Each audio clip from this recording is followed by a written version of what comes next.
It's Rob! Tony! And I'm Jeff. We're in gaming. And that's you. Hey guys, how's it going? It's Warshack here with the Inn, and today we're going to be knocking out some Patron Warrior. Really fun deck to play, and in comparison to, like, let's say Control Warrior, it's a fairly cheap deck for what you're getting out of it. For those of you who are new, we're going to be playing 3 ranked games and winning all 3, discussing how to play the deck, discussing the cards in the deck, and why I do what I do. So from there, we'll get started. We're playing against another warrior. So he'll either be playing Patron Warrior, Patron, or Control. There's really no other. Maybe he's playing Face, but that's like finding like a deer in the middle of a theme park. So that opening hand was atrocious. Getting executes off the bat is not cool. The kind of the cards we're looking for in the opening hand, depending on who we're going against, varies. But for the most part, you're looking for weapons, you're looking for technicians, Alkalight of Pains, and apprentices. So with our starting hand now, it's looking kind of bad though. At least we got an apprentice. We're gonna armor up and end. There's really nothing else to play there. Turn 3, it's looking like we're going to apprentice. And then turn 4, we have nothing. Turn 5, we have nothing. Made to fit. Alright, so we'll throw down the apprentice. Oh, we drew a Twilight Drake. Nice. So, I'm feeling like we could, if we didn't draw the Twilight Drake, I would have probably Taskmastered my Alkalite and then attacked into the Armorsmith. But right here, depending on what we draw on turn 4, we might just attack into the Armorsmith if he doesn't kill our Alkalite, and then play the Twilight Drake. And we'll be able to get that extra card with our apprentice. Okay, so he armored up, which is good for us. Okay, so yeah. Corruptor, we'll swing into his Armorsmith to see what we draw. A Technician, definitely not going to play that right now. We want to use all our 4 mana with the Twilight Drake. It also has 7 health, which is quite nice. There's really no other great play there. If I wouldn't have drawn the 4-drop, I definitely would have Taskmastered the Alkalite. Who's gonna swing into the Alkalite? Not too bad, not too bad. I see a Corruptor in our future, and I see the Corruptor killing the Armorsmith. Oh no, I see us playing the other Twilight Drake. We'll swing into the Armorsmith, yeah. So I could have played Corruptor, but because our hand is pretty big right now, I mean 8 health on our Twilight Drake is pretty nice, and the Armorsmith really didn't need to die right away. I mean, not that she didn't need to die right away, but I'd rather say Corruptor when the 3 damage is going to really be useful. Like in this situation here where we're probably going to use our Corruptor and then smash into it with our Twilight Drake. I wish we would have had enough to Shield Maiden and Shield Bash, or Shield Slam, but we don't. We need 7 mana for that combo. So, probably just Corruptor. What now? And swing into it with a Drake. The power. Yeah. Our damage Drake, probably. And this was dumb. Wow. Wow. Okay, so what we should have done was attack into it with our weapon and just Taskmaster it. Wow. I totally just ignored the fact that I had Despite sitting in my hand right here. Holy shit. Misplay. And now when he attacks this Drake, or my 5/4, our Drake is going to die. Oh, wow. And watch him just execute down the other Twilight. Battle Rage for 2. He's got to have an execute in there. Yeah, that was not good. Damn. Yeah, that was a misplay. Alright, well, I just kill off his Alkalite, play the Technician, end our turn. At least we drew. We could have, I guess we could have Dr. 7. But I need to get rid of that Alkalite. I don't trust it sitting on the field, even though he has a fuck ton of cards in his hand. Letting an Alkalite sit on the field is just not a good thing to do. Against a warrior, that is. So he's going to armor up. Pass me that arc light. Alright, so he's playing Grim Patron. Due to the Inventor. Also, he hasn't played like a Sledge Belcher or anything. And then from here, I'm going to play the Dr. Boom first, and then probably swing our Despite into the Inventor. And I'm doing this so our Boom Bots don't stay on the field, and the reason I don't want them to stay on the field is he's already Empered, and he's going to be on turn 8 right now, which means he can Commander, and he can Grim Patron easily, and he can bounce the Patrons off of the Boom Bots, and the Boom Bots, I mean, I'm not going to rely on them to kill the Patrons. It does 1 to 4. It doesn't say it does 4 every time, so... I just don't want any 1/1 sitting on the field be patron food. And then from here, probably because he has so much fucking mana and he has so many cards in his hand, I feel like Chill Maul wouldn't be a bad play here. He's already used one execute, so Chill Maul probably. Chill Maul, swing for 3 armor up. Alright. So the reason I could have waited until he patroned me down to play Chill Maul, because then we have the guaranteed kill. But I guess he could armor up and then shield slam us if he's running it. If he's running shield block, I'm assuming he's running shield slam. So playing the Chill Maul right now would have been maybe a little preemptive. We could have played Ysera, that might have been a better play. Speak to me. So he looks like he's still digging for cards if he's inner-raging the Alkalite. We'll definitely execute the Alkalite next turn, because when execute hits the creature, it doesn't deal damage. It just removes it from the field. So I don't really want to give him an extra card through attacking it. So Armor made I think executing is our best bet here. Yeah, definitely, because if we have to, in order to get to the Alkalite, we have to pop the Ghoul, and we don't want him drawing 2 more cards. From here, Well played. Stop. kill off the Ghoul. Weapon probably into the Armor Smith. Passive, swing for 6 space, and swing to kill that Armor Smith. Yeah. So, I mean, if he has an execute here, that'll suck, and then he'll probably...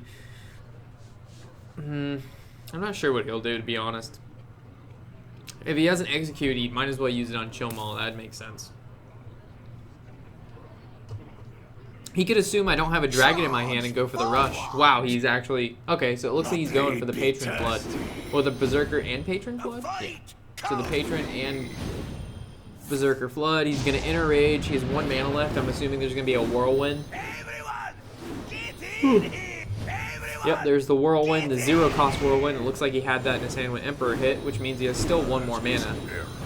And he says that's an error, which makes me think he has an execute, and he forgot to use the execute prior to doing the Patron combo. And when he used the execute to kill the Chill Maul, it's going to kill his entire field. Holy shit, yeah, that's a big mistake of his.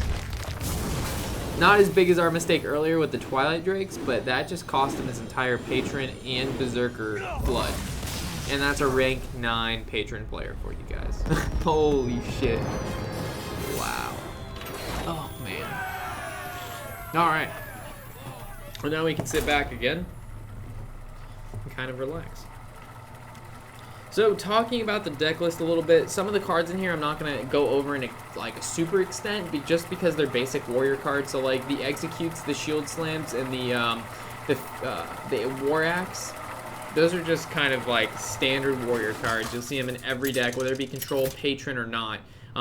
Maybe you'll see maybe not Shield Slam and Patron, but you'll still see the Executes and also the War Axe. So those 6 cards, so there's 3 cards, but 6 copies in total. Well, not 6 copies, but you know what I mean. 6 cards, pretty much self-explanatory. From here, I think the Corruptor is pretty much what we're going to get rid of.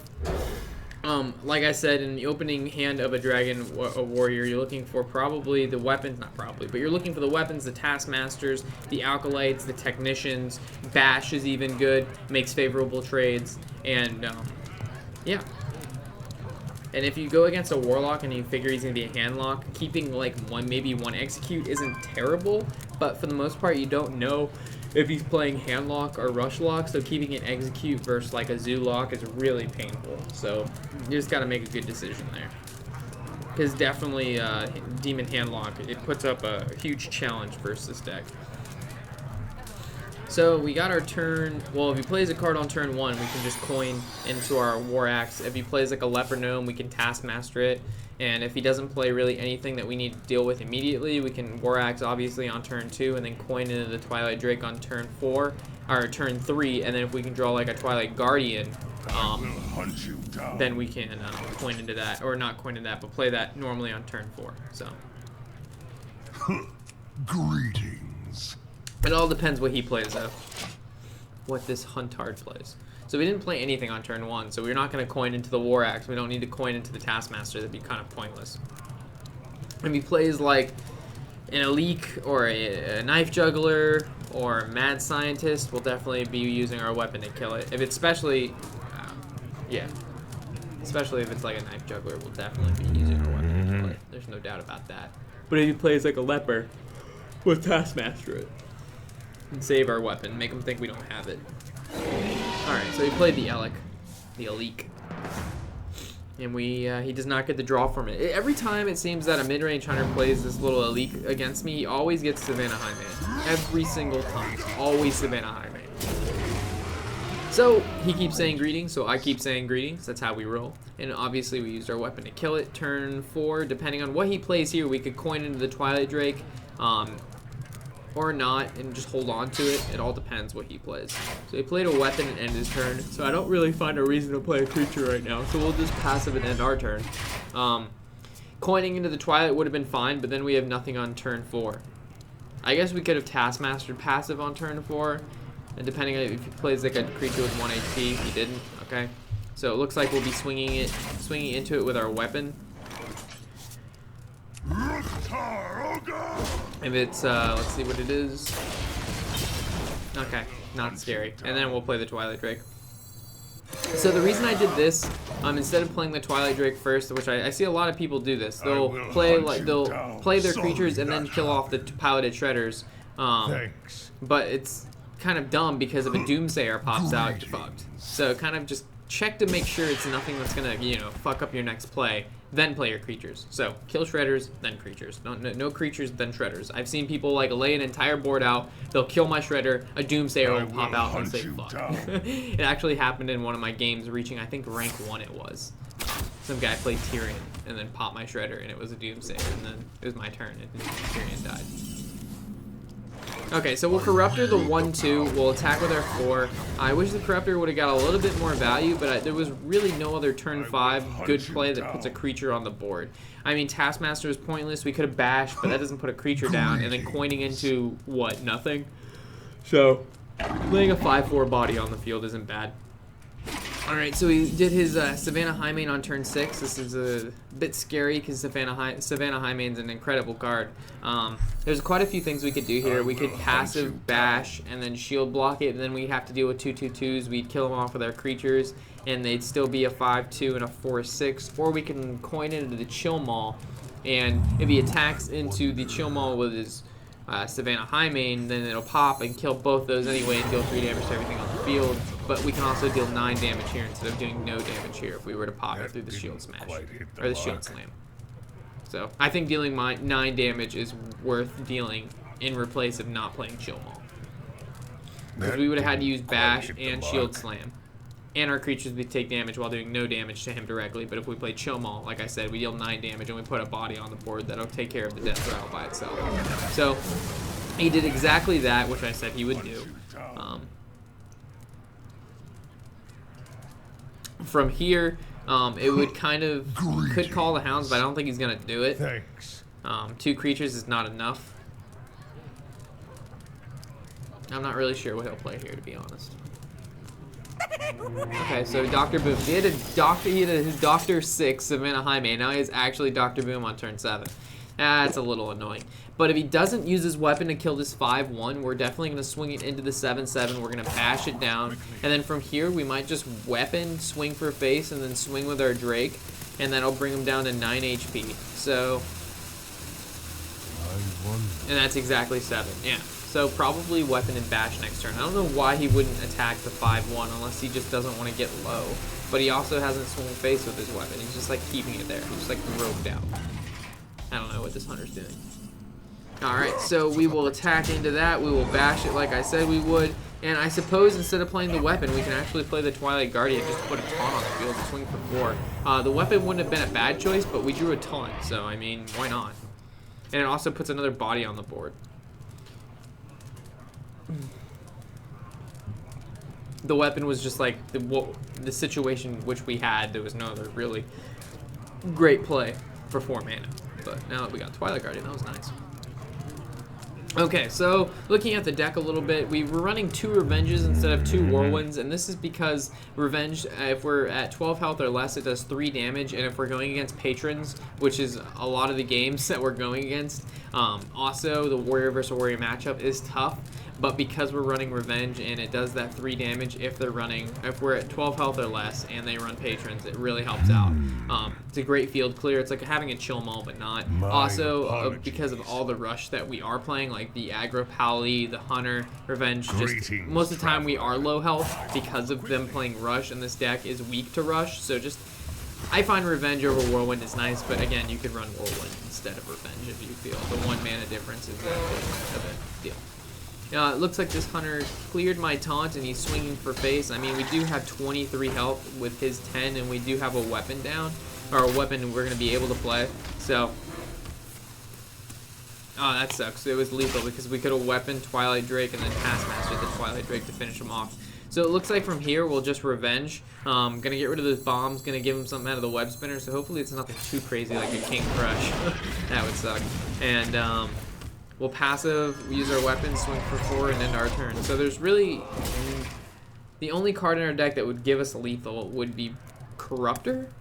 Yeah, we'd have to draw into the Corruptor, because that would be the 4 damage from our weapon and the 3 for the Corruptor. We've already used Bash, so yeah, it's pretty much just Corruptor. And we already used one of those, so the chances are we're not winning next turn. Okay, so looking at the deck some more, we're running 2 Taskmasters. This is just one of those standard cards you see in Control and in Patron. It's deal 1 damage to a card, give it +2 attack. So whether you're clearing a card with only 1 HP or buffing one of your cards to make a favorable trade or winning the game, that card's really, really good. And it's a solid 2/2 body. So it takes out most other 2/2s while having a really good effect.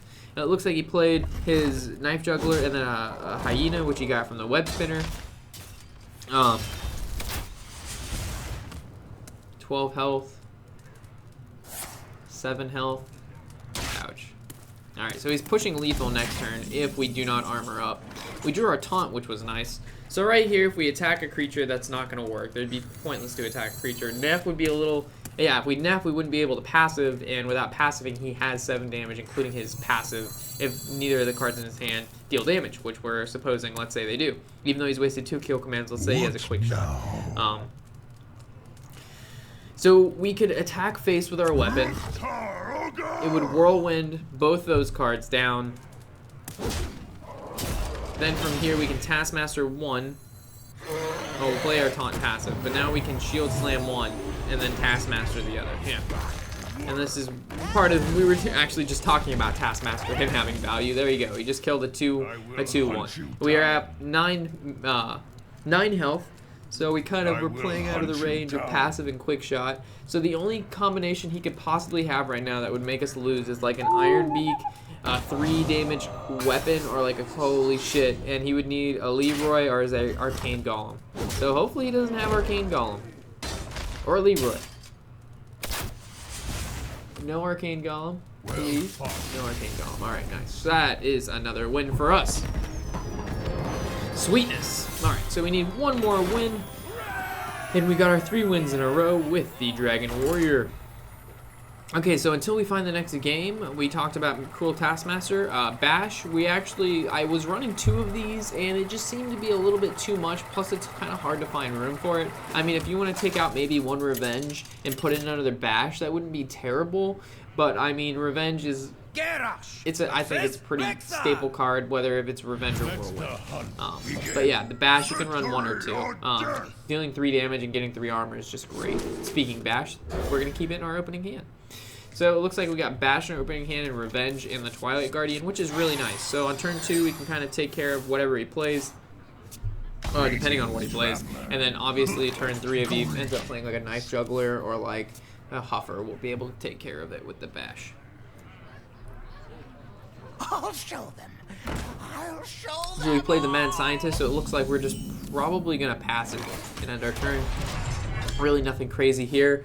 Because the Twilight Guardian requires a dragon in our hand and we don't have one, we might actually coin on turn 4 just to play the Corruptor to deal 3 damage, depending on what he has, you know, that we could deal 3 damage to make it worth it.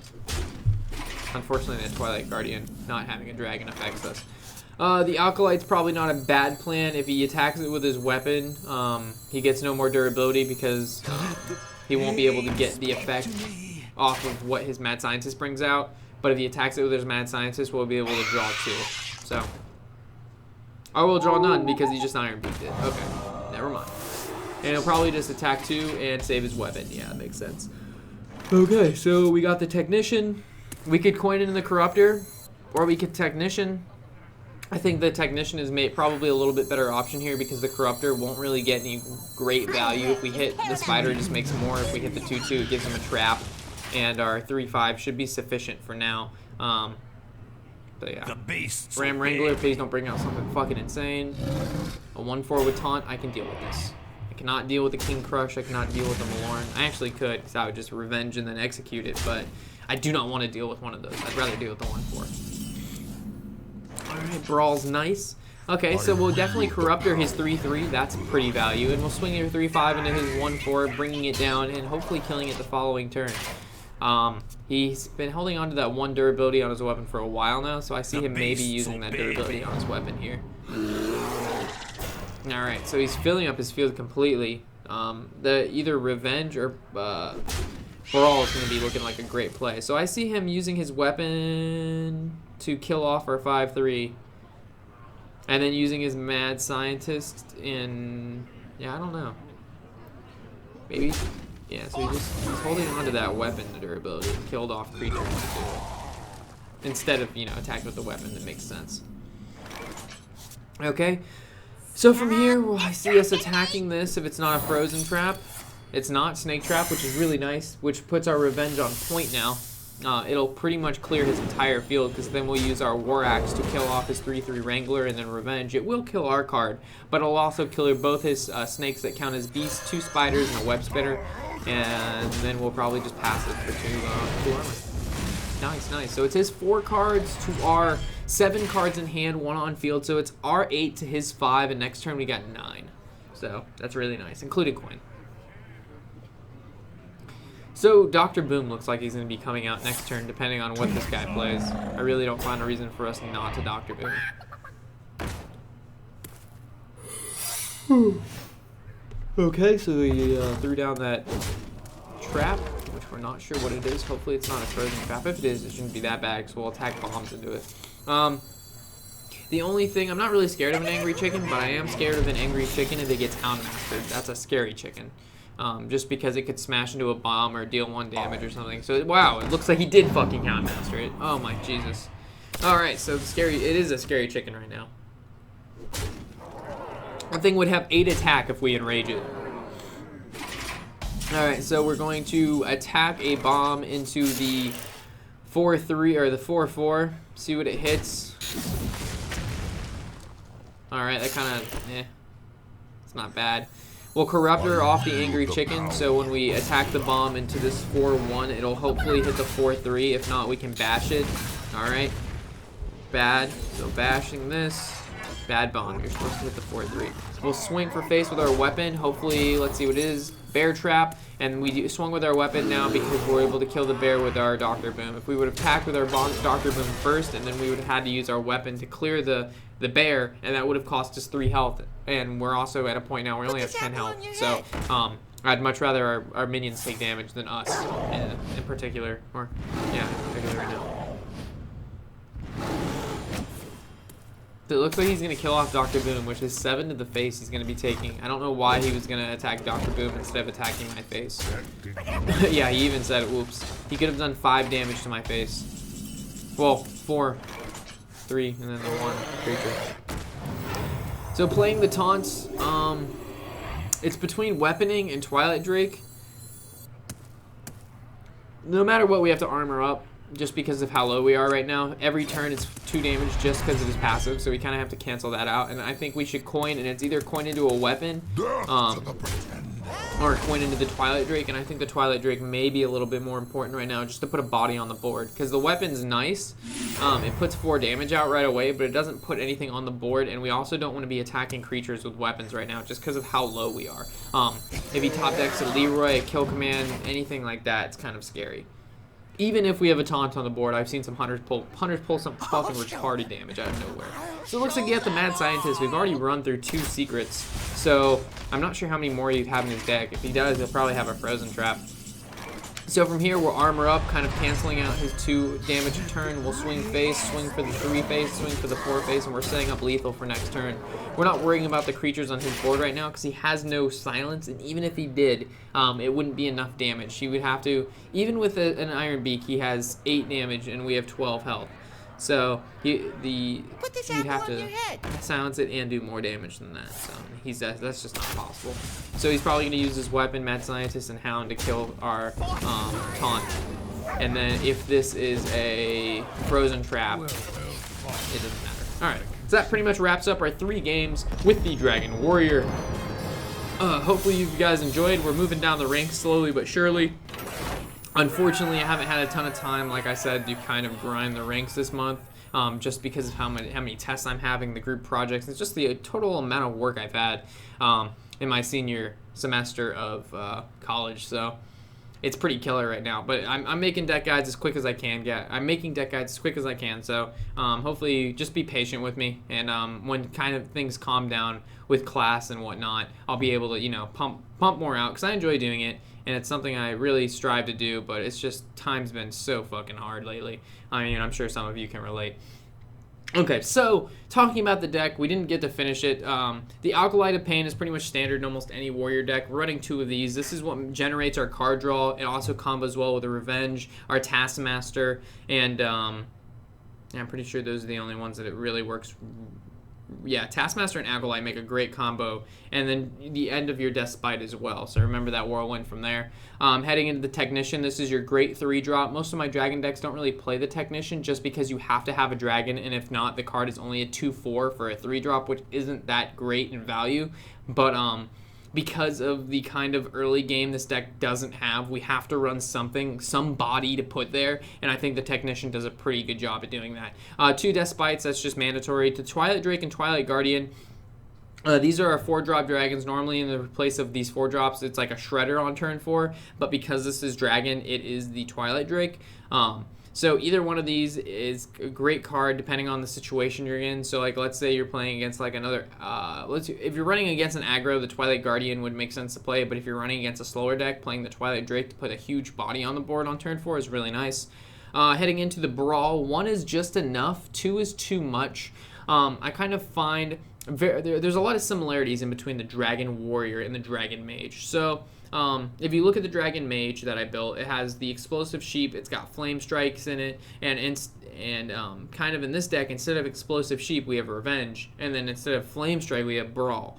So it's kind of the 2 huge removals we have, again, in the early game and then in the late game. So a lot of similarities in both the Dragon cards as well. So running 2 Corruptors, that's just obviously any Dragon deck's going to run Corruptors. It's the 3 damage for a 5-drop, and it's a 5/4 body on the field. Can't go wrong with that. The Shield Maidens, this is a bit strange for a Dragon Warrior to run just because, again, they're not dragons, but they do give you 5 armor, and I find that combo is really nice with the Shield Slam, whether or not this is a Control Warrior, because whether or not it is a Control, that didn't make any sense.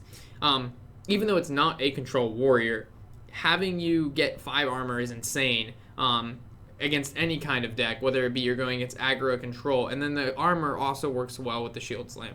So, and I really didn't see any great 6-drops to fill in here, and then the Shield Maiden is a 5/5 body on top of that. The Chill Maul, I have this in here pretty much as a patron killer like we've seen in our game 1. I mean, it was that patron's fault that he didn't execute prior to playing his combo, but I mean, the effect we saw is what we wanted, and it's just the Patron Destroyer. Dr. Boom is our 7-drop. It's an amazing 7-drop. We've kind of been over that. There's no way around not playing Dr. Boom.